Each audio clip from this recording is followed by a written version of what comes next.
Доброе утро всем, кто начинает свой день вместе с программой «Утро Якутии» на телеканалах «Якутия-24» и НВК «Саха» на календаре 23 марта, среда. В это утро с вами мы, Павел Танин и Полина Долинская. Да, и в ближайший час мы, конечно же, будем, как всегда, заряжать вас на новый день, заряжать вас на позитив, хорошее настроение и постараемся дать какой-то бодрости для того, чтобы все ваши дела, свершения, планы сегодня были реализованы, выполнены с улыбкой на лице. Ну и, конечно же, для этого мы наполняем наши эфиры только полезной, актуальной и самой положительной информацией. Что сегодня нас ждет в эфире? С приходом весны многие чувствуют накопленную усталость и витаминоз. Какие меры предпринять, чтобы помочь своему организму?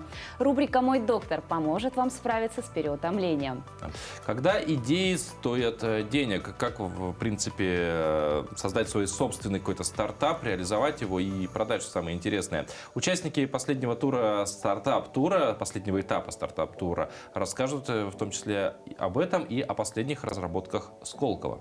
Мы продолжаем рассказывать о людях с интересными увлечениями, как совмещать работу и любимый спорт. И если это экстремальный вид спорта, об этом поделится с нами нирингринка Ольга Лейвина. Мы как раз-таки на днях еще объявили конкурс двойников, посмотрим работы наших первых участников, а также определим, кто похож, а кто не похож.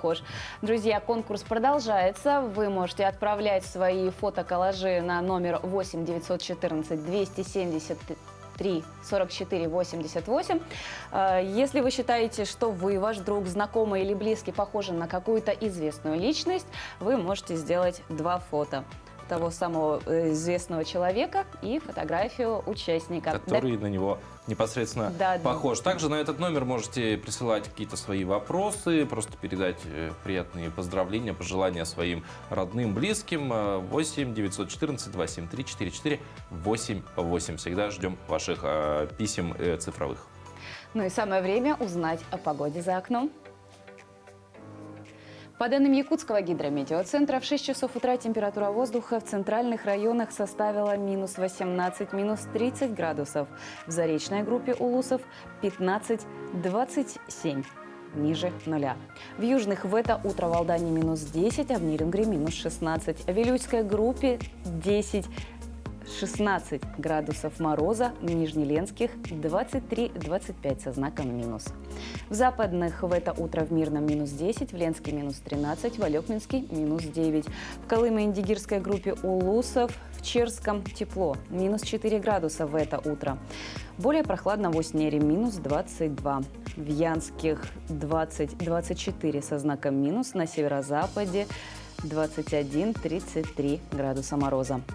В городе Якутске температура воздуха на 6 часов утра составила минус 19 градусов и атмосферное давление 744 миллиметра ртутного столба. Ветер западный, северо-западный, дует со скоростью 3 метра в секунду. В течение дня синоптики обещают нам день без осадков. Ветер западный подует с порывами от 2 до 5 метров в секунду. Днем минус 3, минус 5. Слушай, конечно, погода – это дело такое важное для… Переменчивое, важное для нашей жизнедеятельности. И вот, казалось бы, вы, дорогие друзья, вместе с нами узнаете первыми о ситуации с погодой, но, боюсь немножко вас огорчить, вы не первые, и далеко даже мы не первые, а первые, кто узнают о ситуации за окном, это, конечно же, метеорологи. И сегодня, как раз-таки 23 марта, отмечается Всемирный метеорологический день.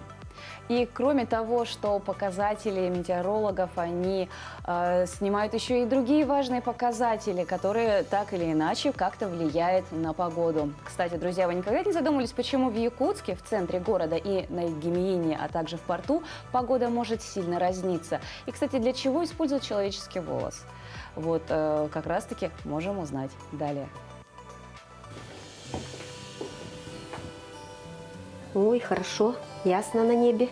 Более чем 40-летний профессиональный опыт Надежды Праведных позволяет метеорологу одним только взглядом на небо определять, какая погода будет сегодня. Но для того, чтобы дать точную температуру воздуха, каждые 3 часа, в том числе и ночью, метеорологи выходят на метеоплощадку, причем в любую погоду. Надеваем рабочую одежду И идем на площадку. На метеостанции почти как дома. Здесь живут собака Джесси и кошка Масяня. Они не только охраняют, но и ходят на все измерения с метеорологами. Тут площадка, она, короче, у нас как бы на две части разделена. Вот эта вот часть, вот она идет метеорологическая, а там вот стоят наверху вот эти всякие приборы. Но сейчас мы ими не пользуемся, потому что автомат тоже поставили, автоматический комплекс. Вот.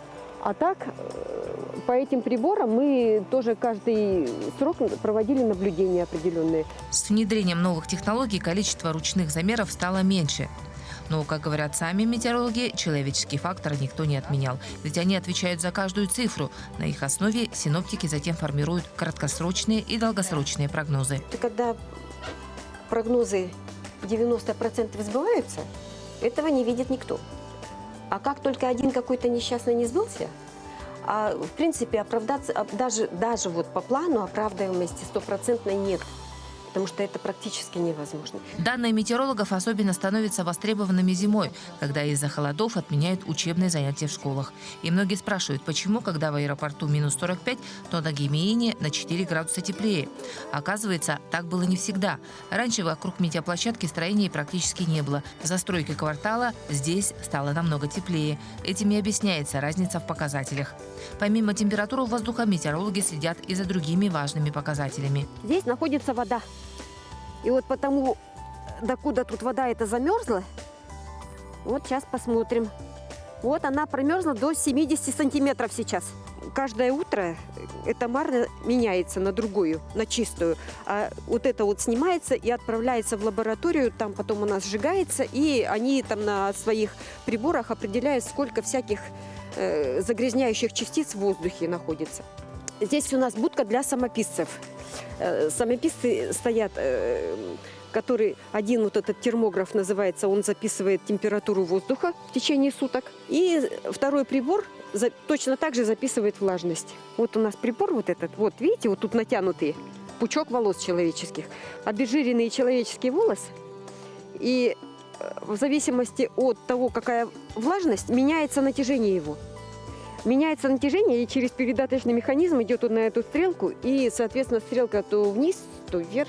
Так, зимой и летом, и в зной, и в стужу хрупкие, но стойкие женщины круглосуточно выполняют, казалось бы, одну и ту же, но очень важную работу, от которой зависит предупреждение от чрезвычайных погодных явлений, наводнений, засухи. Также эти данные важны для работы аэропортов, аграрного сектора и многих других сфер.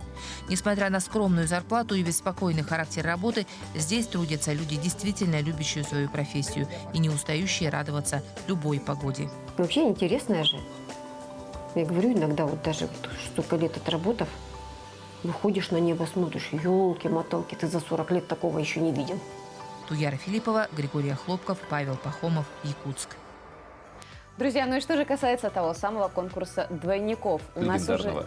Да, легендарного, друзья. Нам очень интересно наблюдать за тем, как вы принимаете в этом участие. И как раз-таки смотреть, что, оказывается, в нашем городе, да и вообще за пределами нашей республики, есть те самые двойники. В течение недели уже поступают первые фотографии. И вот в этом выпуске мы вам покажем несколько. Мы познакомим вас с ними.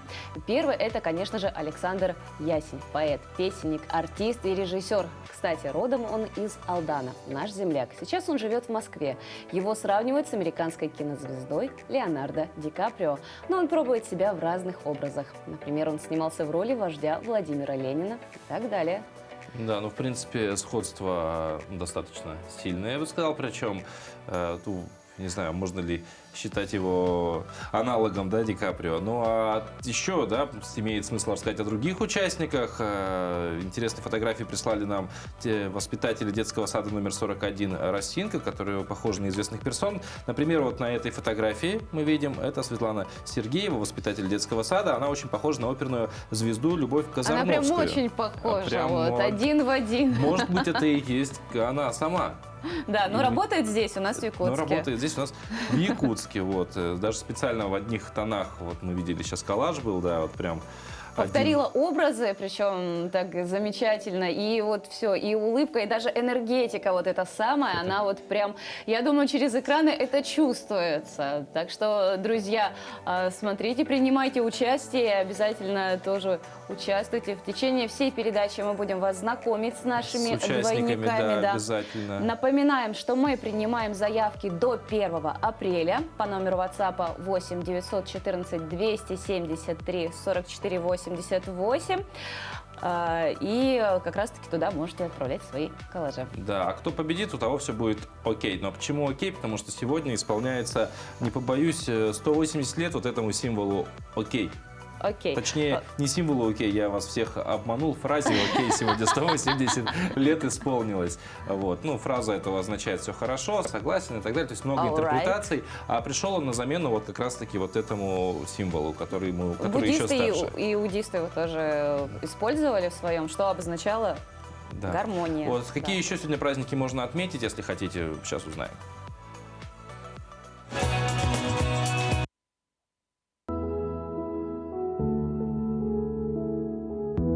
На календаре 23 марта. Сегодня отмечают Всемирный метеорологический день и День работников гидрометеорологической службы России. По народному календарю наступала Василиса, вешней воды указательница. В этот день хозяева занимались весенними заботами. Нужно было отвести воду от дома, чтобы не ушла в подпол, а для этого выходили во двор и рыли каналы. Считается, что именно в этот день впервые появилось выражение «О.Кей». Сегодня весьма популярное как «Окей».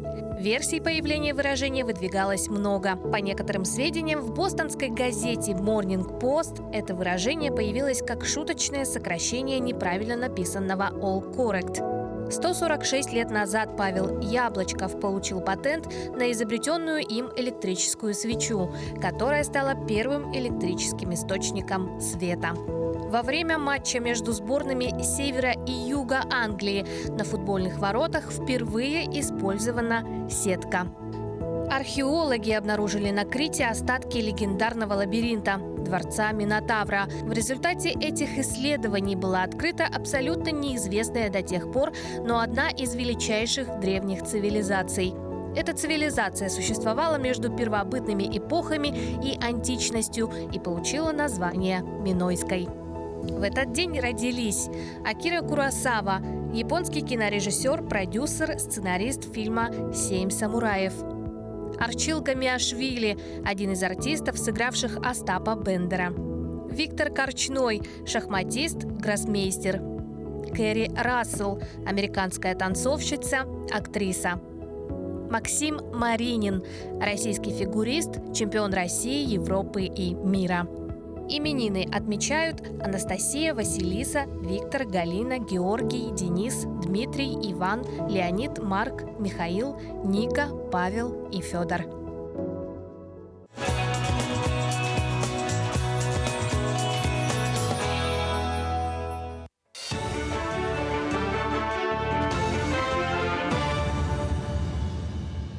Вы смотрите новости. Доброе утро.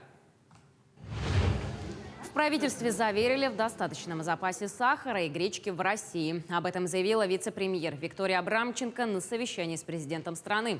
Также в Минпромторге заверили в наличии на складах предметов бытовой химии на полгода вперед. Риска дефицита товаров этой категории не отмечают. В торговых сетях сформирован большой запас подгузников, средств гигиены и бытовой химии. А у российских заводов достаточно запаса сырья и необходимых материалов, чтобы не прекращать деятельность. Более 3000 якутян смогут лечиться с применением высоких технологий и пройдут полное обследование в центральных клиниках страны. Лечение за пределами республики координирует Министерство здравоохранения. Лечение финансирует из бюджета. Также некоторым категориям граждан возместят проезд. Как отмечает в ведомстве, большинство пациентов проходят лечение в центральных клиниках по сердечно-сосудистым заболеваниям. Также направляют на хирургическое эндопротезирование. Решение о направлении пациента на получение высокотехнологической или специализированной помощи принимается лечащим врачом поликлиники или больницы по месту лечения пациента. При этом заполняется решение врачебной комиссии, которое направляется на рассмотрение с пакетом документов в республиканские специализированные учреждения. В свою очередь, главные внештатные специалисты министерства после рассмотрения поступивших документов выдают заключение о необходимости направления этих пациентов за пределы Республики Саха-Якутия. Все проводимое лечение в федеральных учреждениях для пациента оно является бесплатным. Туда входит нахождение в круглосуточном стационаре в полном объеме, а также проводимое лечение, в том числе и высокотехнологическая операция. Впервые в Нюрбе любительский биатлон в местности озера Мельник. Прошло региональное соревнование по биатлону. Всего на соревнования приняли участие 24 любителя лыжного спорта, среди которых 19 школьников и 5 взрослых. Любители лыжни, несмотря на то, что впервые держат в руках так называемые лазертаги, это лазерный аналог пневматического ружья для биатлона, показали весьма хорошие результаты. Федерация лыжного спорта района в дальнейшем планирует закупить специальное оборудование для развития биатлона в Нюрбе. Хотели провести для увеличенной группы районов, но, к сожалению, другие районы не приехали. С нашего района порядка 20 с лишним человек принимает участие в этих соревнованиях. Ребята очень активные. Думаю, у нас биатлонный спорт у нас получит дальнейшее развитие. Да, действительно, для того, чтобы такие соревнования проводить, необходимо оборудование. Это так называемые лазертаги. Сейчас мы Федерации лыжного спорта совместно с руководством района думаем над приобретением этого оборудования.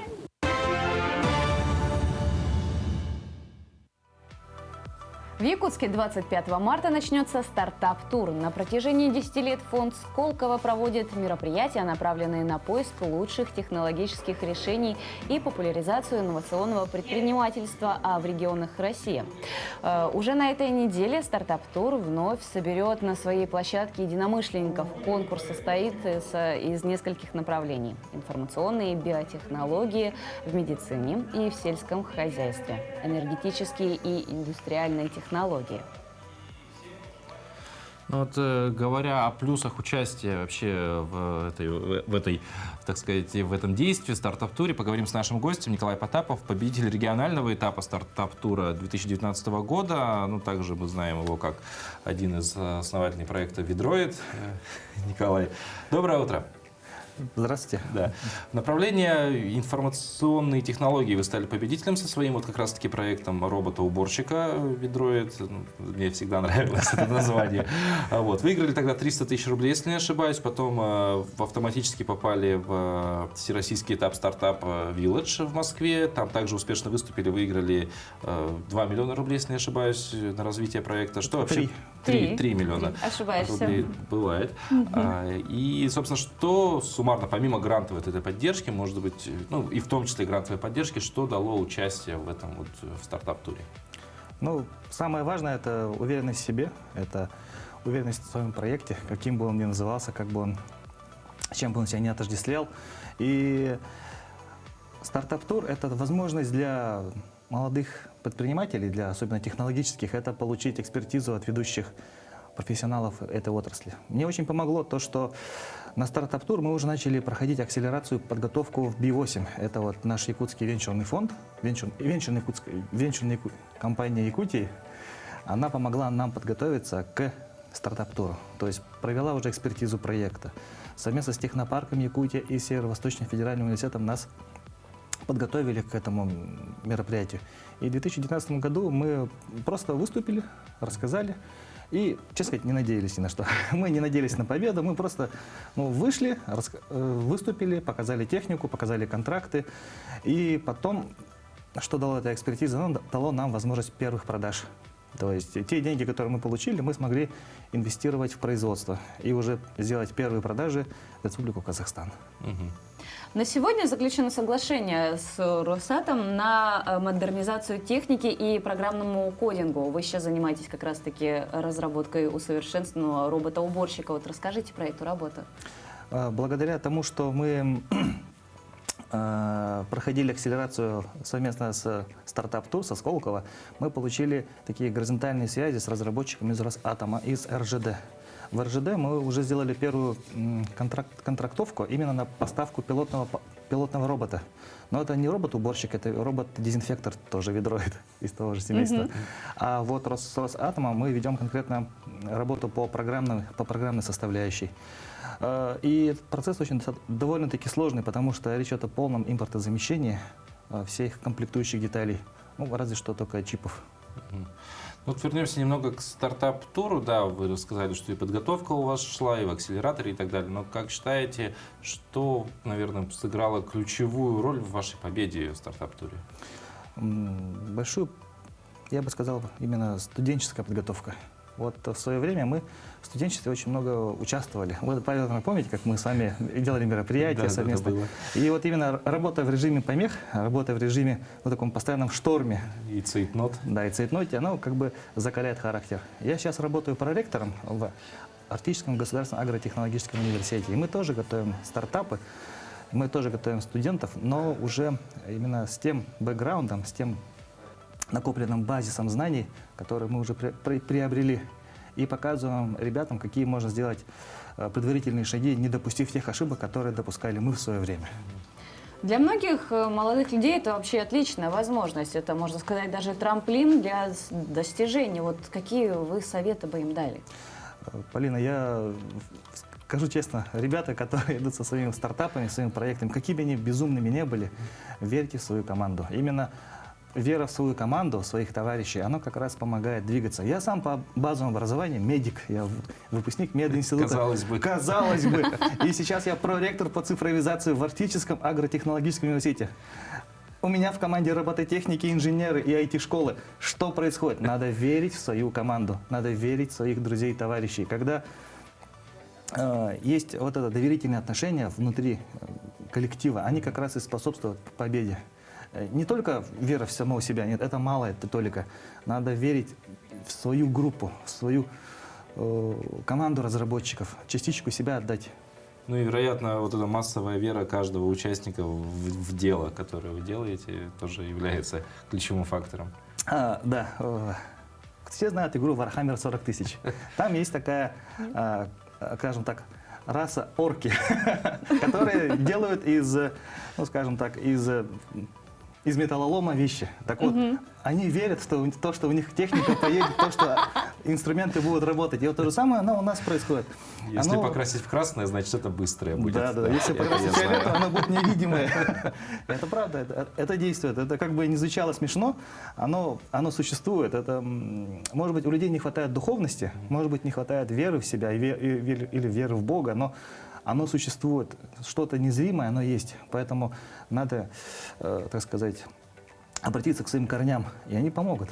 Ну, Николай, спасибо за эту беседу нашу. Я надеюсь, что все она прям действительно воодушевляет. Она воодушевляет, во-первых. Я думаю, что она была полезна для тех, кто хочет принять участие в стартап-туре. Если вы желаете это сделать, мы вам желаем непосредственно, конечно, удачи, и чтобы вы также верили в свою команду, и всей командой верили в свои проекта.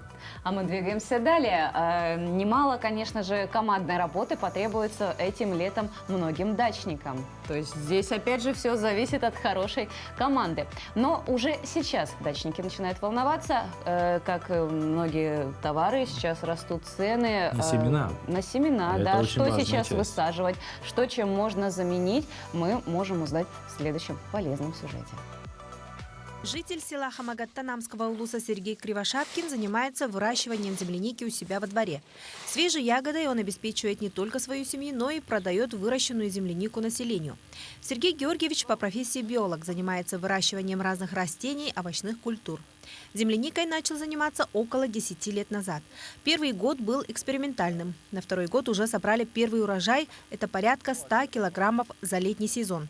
Предприниматель рассаду возит из Европы. До Нового года покупку большей части саженцев он оплатил, но из-за санкций есть вероятность их не получить. Но в будущем огородник планирует изучить возможность покупки рассады из Южной Кореи, Японии и Китая. Мы все равно при любом стечении обстоятельств будем выращивать и в дальнейшем ягоды. У нас Есть проработки по малине, по смородине и по другим ягодным, и даже по плодовым деревьям. Они все у нас есть. И буквально нам не хватило 1-2 лет, чтобы нарастить вот кустарниковую часть наших плантаций. Ну, конечно, мы над этим будем работать и в дальнейшем. Так что мы с этой отрасли не уйдем, будем работать.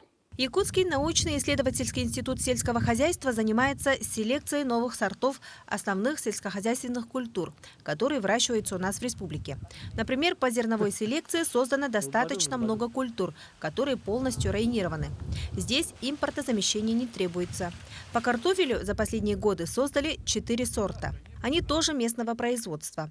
Система семеневодства тоже своя, где производят оригинальные семена картофеля, ячменя, пшеницы, овса, кормовых культур.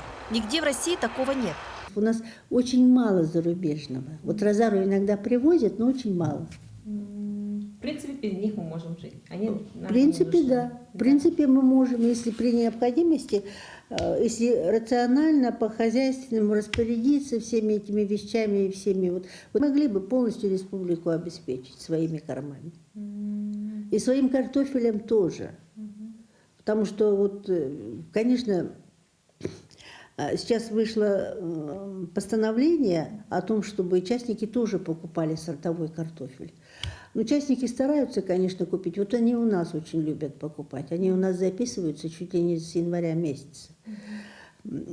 Чтобы, или с осени прямо говорят, вот, ну мы осенью ничего не продаем, а сейчас мы вот то, что останется, потому что мы вот выполним госзаказ, и что останется, мы им продадим. Но у вас цены не поднимутся или как? Поднимутся. У нас же себестоимость дорожает. Ну, где-то, может быть, процентов на 40 точно поднимутся. Но все равно купят, да? Купят, да. Потому что в прошлом году по 60-70 покупали, но нынче где-то по 90 по 100 купят. Покупают, уже у нас очередь создалась. Ботанический сад для реализации населения ежегодно выращивает саженцы древесных растений, рассады, цветов и овощных культур.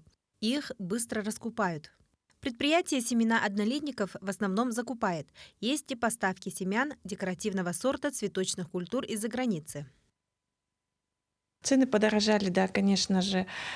Часть товара у нас получена еще, часть семян получена по старым ценам, некоторые уже по новым, но уже общая чувствуется тенденция, что подорожали цены на товары садоводческого назначения. Это и пленка, и грунты, которые мы используем в своей работе.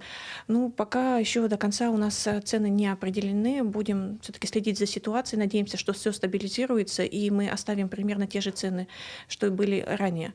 Ну, если будет дальше изменяться, ухудшаться ситуация, то, наверное, конечно же, нам придется поднять стоимость нашего товара. Примерно на сколько процентов уже рост цен? Ну, мы постараемся как-то более гуманно, процентов, ну, не больше 10-15 сделаем. Если в прошлом году одна цветочная рассада стоила 40 с лишним рублей, а овощная начиналась от 25 рублей, то нынче пока тарифы не утверждены. Но, как говорят специалисты, повышения не избежать. Цены потихоньку дорожали еще с допандемийных времен, поэтому нужно развивать свое производство, считают эксперты. Мы будем развивать свое производство. По-другому нельзя. Я всегда говорю, нам нужно давно уже развивать свое производство. Всегда говорю. У нас очень чистая зона, очень чистая. Все, кто не приезжает, все завидуют. Говорят, у вас нет вредителей, у вас большого распространения болезней, таких тяжелых нет, как вот у них, например. И они все, ну, как сказать, говорят, хорошо бы. И я всегда говорю, вот мы вообще бы могли стать базой производства чистых семян. Но для этого нужны вложения очень большие вложения. Сорта у нас есть, семеноводство мы ведем. Но, по словам специалистов, несмотря на повышение цен, спрос все равно есть. Стоит учесть и то, что в связи с санкциями в ближайшее время не будет возможности выехать за пределы республики и России. И поэтому наверняка многие начнут заниматься огородничеством и будут стараться обеспечить свою семью хотя бы овощами и ягодными культурами. Оксана Устинова, Георгий Григорьев, Владимир Павлов, Якутск. Роль женщины в современном обществе, она постоянно растет. Сегодня как бы неудивительно, когда женщины управляют самолетами, занимаются активно политикой, участвуют в ней, наука, вообще вовлечены во многие-многие сферы нашей жизни. Вот сегодня мы расскажем об одной женщине, она герой нашего сюжета, из города Нерюнгри. Ольга Лайвина, которая и спортсменка, и активистка, и вообще имеет такую активную жизненную позицию.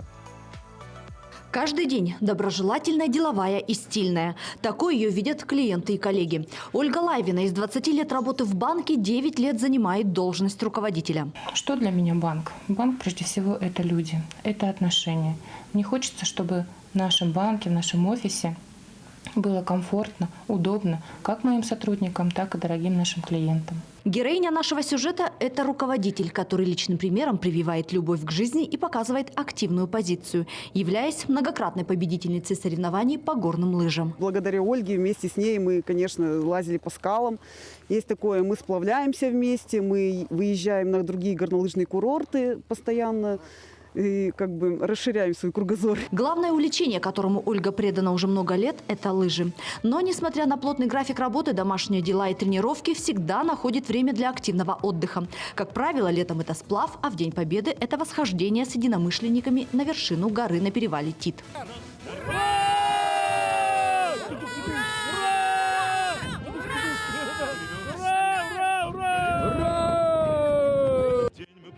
Все друзья Ольги отмечают в ней уникальное качество – заряжать позитивом и наполнять окружающих энергией. А когда говорят о красоте, то имеют в виду не только внешнюю, но и внутреннюю красоту души.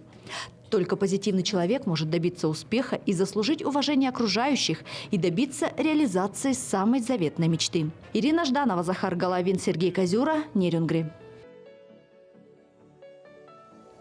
За окном наступила весна, многие пробуждаются от почки, весеннее солнце греет, поднимает настроение. Однако с приходом весны у многих женщин, да и у мужчин тоже, начинаются проблемы со здоровьем, так как происходит авитаминоз и накопленная усталость дает о себе знать. Вот какие меры предпринять, чтобы помочь организму в это время, об этом мы узнаем в рубрике «Мой доктор».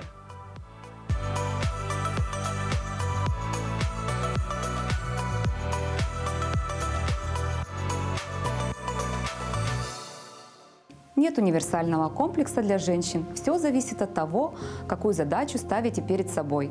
Желание хорошо выглядеть, волосы, ногти, кожа. Желание быть энергичной и в хорошем настроении. Важно. Никакие добавки не сработают, если вы неправильно питаетесь. Имеете лишний вес. У вас низкий ферритин, есть гипотиреоз, и если у вас действительно тяжелая работа, проблемы в семье, отношениях, психологическое состояние очень сильно влияет на наше физическое тело. Этого нельзя отрицать. Начнем с базы. Что должна принимать женщина постоянно? Витамин D в среднем 1000 единиц и больше, в зависимости от уровня витамина D в анализах крови. Магний глицинат 400 мг в сутки за 2 часа до сна. Если покупаете малат, принимайте в первую половину дня. Цитрат, если нужен слабительный эффект. Омега-3 не менее 1000 мг в день. Или ешьте красную рыбу не менее 2 раз в неделю. Йод 100 микрограмм при условии, что у вас нет узлов и аутоиммунного тиреоидита. При проблемах с кожей советую такую комбинацию. Витамин D, витамин А до 10 тысяч единиц при условии, что вы не курите и у вас нет беременности. Омега-3, цинка 25 мг, растительные желчегонные, артишок, силимарин. Важно! При работе с кожей обязательно коррекция питания и идеальная работа кишечника. И желудок, без него не будет нормального уровня белка. И желчный, без него не будет хорошего усвоения жирорастворимых витаминов. И кишечник, правильный состав микробиома – наше все. Волосы и ногти. Исключите анемию. Скрытый железодефицит – сдайте общий анализ крови, ферритин, железо, витамин В12, фолиевую кислоту, общий белок. Исключите проблемы с щитовидной железой. Сдайте ТТГ, Т4 свободный, проверьте инсулин. Дополнительно к базовым витаминам и тому, что назначит врач, можно коллаген не менее 5 грамм в сутки, биотин от 5 микрограмм, сера от 500 миллиграмм в сутки, кальций 1000 миллиграмм не принимаем без восстановления уровня витамина D, а также цинк.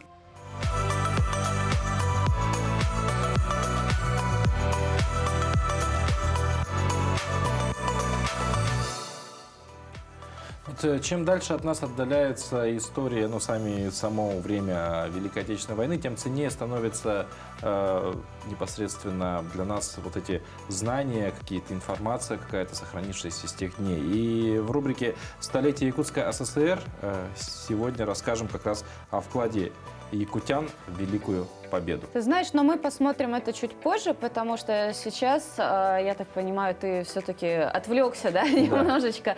Самое время как раз-таки дать полезные советы, как вообще сосредоточиться 30 минут в день, которые помогут каждому человеку, во-первых, прийти в норму, расслабиться, ну и, конечно же, в дальнейшем избежать эмоциональной перегрузки.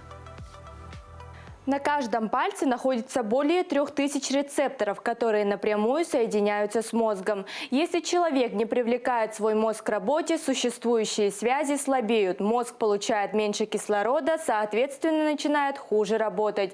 Есть специальные упражнения для активизации работы мозга и улучшения памяти. Такую тренировку нужно делать каждый день, и занимает она 2-3 минуты. Согните руки в локтях и поднимите на уровень глаз. Глубоко вдохните через нос, затем выдохните через рот и немного опустите правую руку. При этом пальцы левой руки должны накрывать сверху пальцы правой. Вернитесь в исходное положение и повторите то же самое с левой рукой.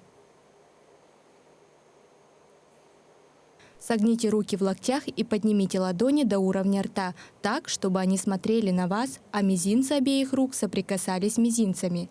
Сделайте глубокий вдох, задержите дыхание и максимально сгибайте пальцы один за другим. После того, как вы согнули все пальцы, на выдохе выпрямите пальцы один за другим. Упражнение номер 3. Сначала плотно сожмите кончики большого и указательного пальцев правой руки. Указательный палец должен быть согнут дугой. Повторите то же движение большим и средним пальцами, затем безымянным и мизинцем.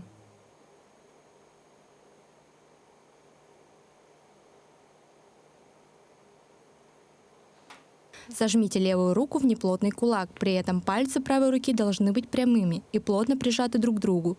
Поднесите кончики правой руки к левой и нажмите на левую ладонь у основания мизинца. После этого смените руки, повторите это упражнение с максимальной быстротой и точностью.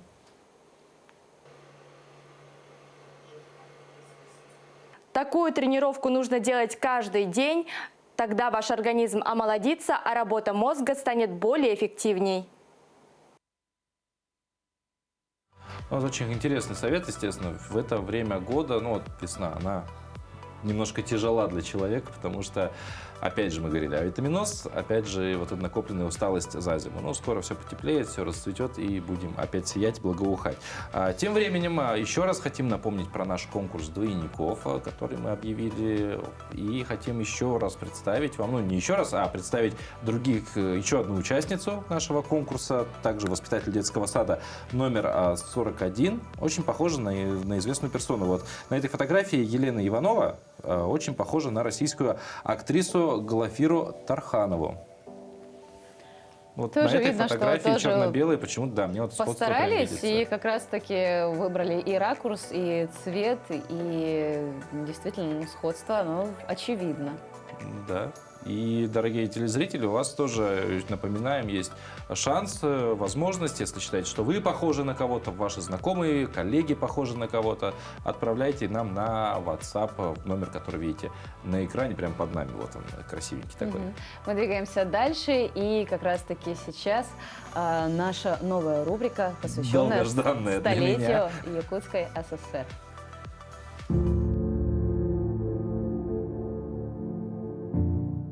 Когда началась Великая Отечественная война, сразу же, получается, у нас начинается призыв в ряды Красной Армии, и многие юноши устремляются на фронт для борьбы с немецко-фашистскими захватчиками. Первый призыв уже оказался в боях, во-первых, за город Москву осенью 1941 года. Первые якутяне уже начали принимать там участие в боях в Курской области, которые проходили также в 1941 году.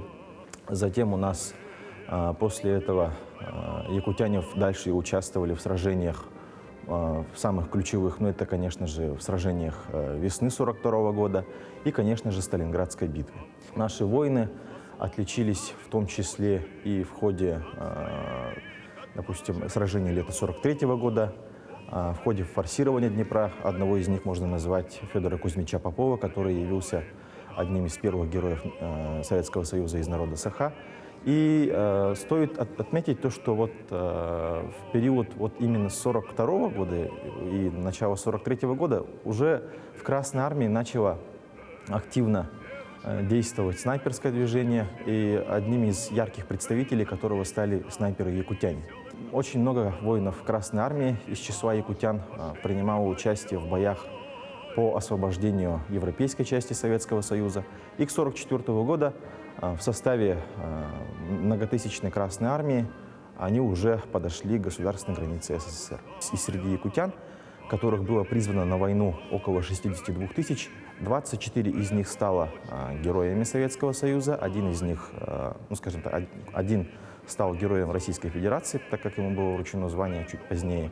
И вместе с этими героями Советского Союза стоит отметить также то, что 6 человек были удостоены 3 орденов славы, то есть полные кавалеры. Ну и, конечно же, около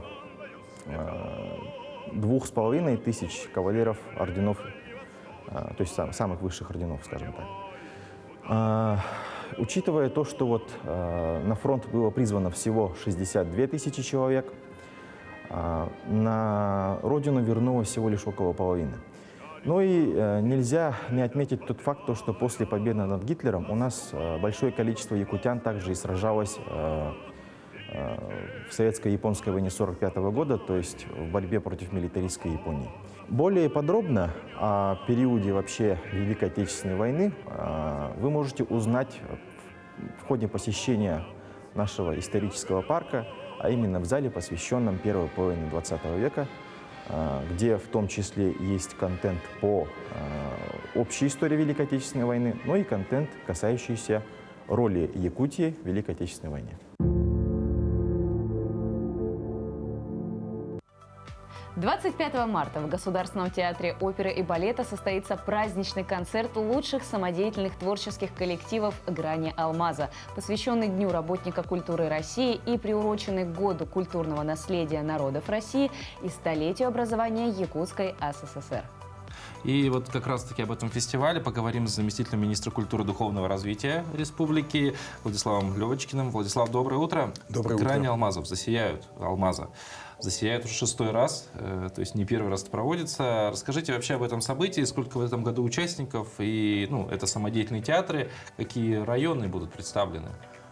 Вообще, конечно, это очень значимое событие, поскольку к нам раз в год, в День работника культуры, приезжают лучшие самодеятельные народные коллективы со всей республики. И в такой обширной концертной программе мы представляем традиционно вот один раз в год, поэтому конечно, у всех, кто живет в городе Якутске, мы знаем, что очень много выходцев из районов. Может быть, кто-то пели или танцевали в этих коллективах, поскольку коллективы очень большие, многочисленные. И вот они большим составом выезжают для того, чтобы выступить на сцене одной из лучших площадок города. Конечно, это большая возможность для нас. И, конечно же, сам день 25 марта – это день, когда мы подводим итоги, когда награждаем самых лучших работников культуры, домов культуры, музеев, библиотек, те, кто вносит большой вклад в сохранение, передачу традиций. Тем более нынешний год – это год культурного наследия в Российской Федерации. И традиционно мы будем чествовать, подводить итоги, обсуждать перспективы развития и те актуальные вопросы, которые сейчас тоже возникают в связи с тем, что, конечно, ситуация меняется ежедневно. Если предыдущие годы мы проводили мероприятия в условиях пандемии, сейчас у нас действуют санкции, это тоже определенные условия накладывают на нашу работу. Но пандемия, она как раз-таки очень сильно поменяла жизнь для многих. Как артисты пережили эти 2 года без концертов, без гастролей? Конечно, я думаю, что и зрители очень соскучились по встрече с нашими артистами, с нашими самодеятельными коллективами. Сами коллективы, они, конечно, должны быть всегда в форме для того, чтобы успешно выступать, занимать призовые места. И мы ждем этих встреч. Буквально только в марте начали проводить большие крупные мероприятия. мы ознаменовали открытие года культурного наследия 5 марта в День народного мастера. И, конечно же, нам предстоят очень большие, обширные мероприятия в этом году, поскольку год столетия, год столетия республики, год культурного наследия. Большие мероприятия у нас пройдут 27 апреля. Традиционно это День республики, когда мы, конечно же, празднуем вот именно сам день столетия образования Якутской ССР. И в этот день мы планируем тоже провести большие мероприятия с участием всех районов республики. Уже начинаем готовиться. У нас будет проводиться всеобщий осохой, это хороводный танец. И, конечно же, вот наши народные коллективы, наши управления культуры на местах, они будут вести ведущую роль в проведении этой акции. То есть одновременно во всех районах республики будет проводиться этот танец. Ну вот, говоря про народные театры, в республике, в принципе, их достаточно большое количество, они все разные. Те, кто участвует непосредственно в концерте «Грани алмаза», это лауреаты, победители многих конкурсов. Все они с разных районов республики, география различная, но что все-таки их, не знаю, концептуально, наверное, объединяет?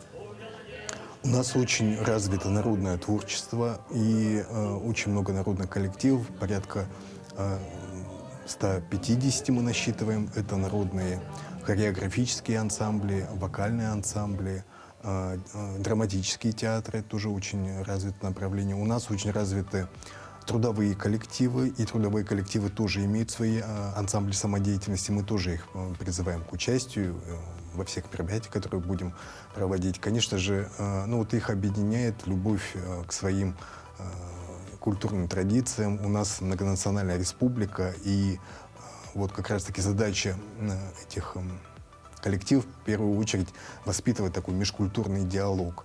Они работают по постановке композиций не только тех народов, которые проживают в Якутии, но и вообще всех народов мира. Действительно уникальные танцы, уникальные композиции. Мы каждый раз, когда смотрим этот концерт, тоже поражаемся выдумке, фантазии наших деятелей культуры, которые работают на селе и вот, собственно, непосредственно доносят каждому жителю нашей республики ощущение вот, праздника, единства нашей многонациональной страны и ну, вот, возможность вообще дальнейшего развития на благо нашей республики и сохранения традиций. Вот 25-го, мы уже сказали, да, «Грани алмаза» пройдут фестиваль, но помимо этого, День работника культуры, в принципе, у нас работников культуры в регионе тоже достаточно большое количество. Какие еще мероприятия, посвященные непосредственно профессиональному празднику, запланированы? Мы, конечно же, обсуждаем актуальные для нас вопросы. Завтра мы выезжаем с выездным совещанием начальников управления культуры в село Мая. В Доме народного творчества имени Ходулова пройдет у нас такая большая сессия. Мы будем обсуждать вопросы воспитания патриотизма, поскольку сейчас это очень актуальный вопрос. Вопросы патриотизма, они как раз-таки прививаются через культуру, через деятельность наших самодеятельных коллективов тоже. И как раз-таки вот начальники также еще поделятся своим положительным и перспективным опытом по реализации национального проекта культуры. Вы знаете, что уже с 2017 года у нас реализуется национальный проект, очень много направлений, и прямо вот с каждым годом увеличиваются объемы тех средств, которые мы можем на конкурсных условиях привлечь на реализацию этих проектов. Возникают, строятся новые дворцы культуры, как вот Дом народного творчества имени Ходулова, например. И, конечно, вот такие вот большие объекты, новые здания мы должны наполнять новыми форматами работы, новыми возможностями предоставления услуг на совершенно новом качестве вот, обслуживания. И, конечно, вот есть много таких наших отраслевых вопросов, которые мы должны обсудить, поделиться опытом и передать вот новым тоже коллегам, которые подключились вот в нашу сферу. Вот так на самом деле, как сказать, символично, да, что дом Ходулова построен в рамках проекта, и, получается, в нем обсудят как раз промежуточные, может быть, итоги реализации проекта культуры. Так, мне кажется, это очень знак хороший. А вообще, как молодежь сейчас относится к тому, что через культуру сохранение тех самых обычаев и традиций, да, своих вот народов сейчас и очень истории? тоже такое перспективное направление, мы его будем обсуждать, это вопросы подключения к Пушкинской карте, как раз-таки для молодежной аудитории от 14 до 22 лет есть возможность стать участником этого проекта. И, ну вот, получать средства на то, чтобы посещать наши учреждения культуры, наши дома культуры, театры, музеи, выставочные залы и даже кинотеатры. Поэтому мы призываем всех, всю нашу молодежную аудиторию тоже активно пользоваться. Мы знаем, что еще не на весь, конечно, потенциал возможностей используется эта программа. Не все средства, которые поступают на эти карты, расходуются у нас в республике. Конечно, мы ведем такую статистику. Есть у нас моменты, которые стоит обсудить с нашими коллегами. Конечно, мы должны популяризировать и создавать такие программы, которые привлекали бы и наша молодежная аудитория выстраивалась бы в очередь, чтобы посетить наши мероприятия. Я думаю, такие проекты обязательно появятся. Владислав, спасибо большое. Поздравляем, пользуясь случаем, с наступающим праздником вашим профессиональным. Ну а прямо сейчас наши коллеги из информационной службы расскажут о последних новостях.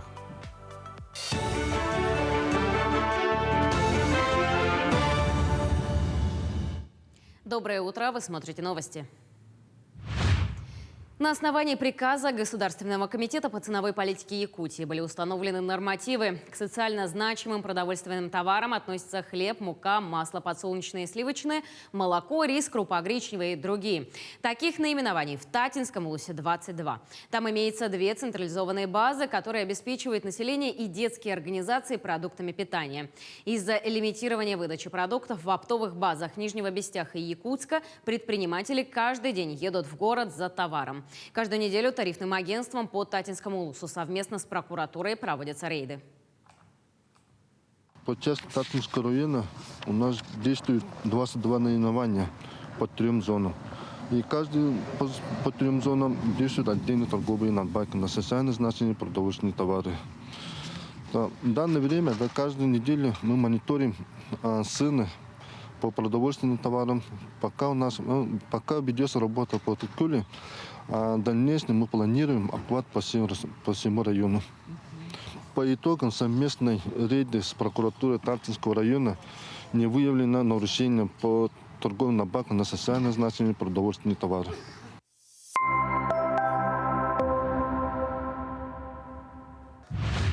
Трехтомное издание «История Якутии», юбилейный знак «100 лет Якутская ССР», памятная серебряная монета Центрального банка России, социальная карта жителей Якутии, а также серебряная погремушка первому ребенку столетия.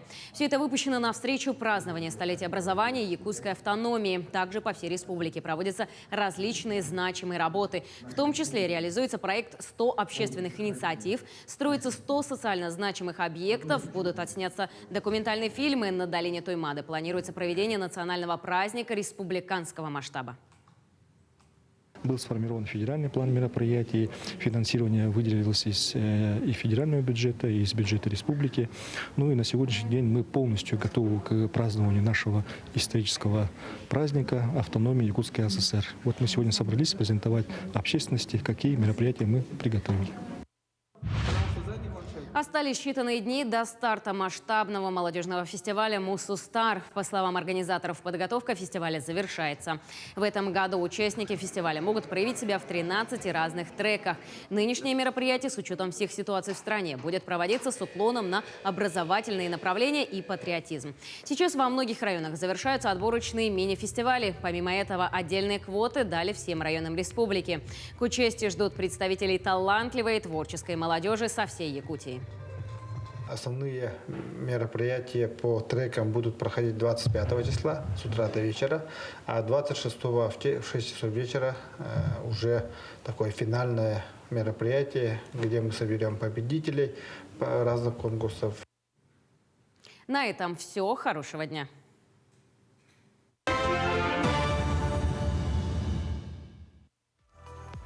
Свой профессиональный праздник отметил Республиканский театр кукол. В Нерингре он был открыт еще в 1985 году. В прошлом году театр открыл свой 37-й творческий сезон.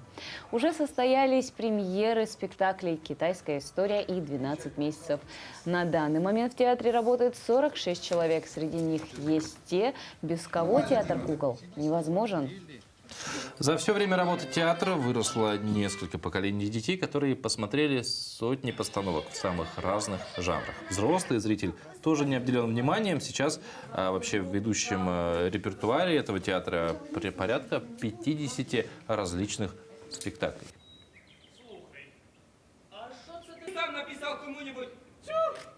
В апреле мы для наших маленьких зрителей подготовили спектакль «Чудо-репка» по пьесе Шувалова. И будет также в малом зале премьера спектакля малой формы «Навстречу солнышку». В мае месяце мы специально для наших зрителей подготовили прямо цикл спектаклей на военную тему. Это у нас «Снегири», «Судьба» и «Бедный Марат». Ну вот наш очень эфир. Интересно, да. Очень интересный эфир наш подходит к концу. Дорогие друзья, этот час пролетел быстро, зарядил вас, я уверен, на позитивный и плодотворный день. Ну и прежде чем попрощаемся, хочется еще раз напомнить о нашем конкурсе двойников. Работы ваши мы ждем. Сегодня показали нескольких участников. Среди них можете оказаться и вы. Просто достаточно на этот номер, который вот видите, 8 914 273 4488, отправить 2 фотографии. Условно ваша и человека, персоны, на которую вы похожи, по вашему мнению. Ну, вместо вас может быть знакомый, друг, сестра, брат, сват, коллега, в принципе, кто угодно. Но тут самое интересное, это, конечно же, приз, который получит победитель. Это тематическая и стилизованная фотосессия в образе своего двойника. Я думаю, это будет очень здорово. 1 апреля мы подведем итоги, так что, друзья, активнее принимайте участие. Мы ждем от вас заявки. Да. А фотографию в образе профессиональную, в конце концов, можно потом будет дома в рамке красиво повесить и вот всем рассказывать, смотрите, на кого я похож. На этом все, дорогие друзья. Хорошего вам дня, отличного настроения. Увидимся завтра в это же время. Всем пока!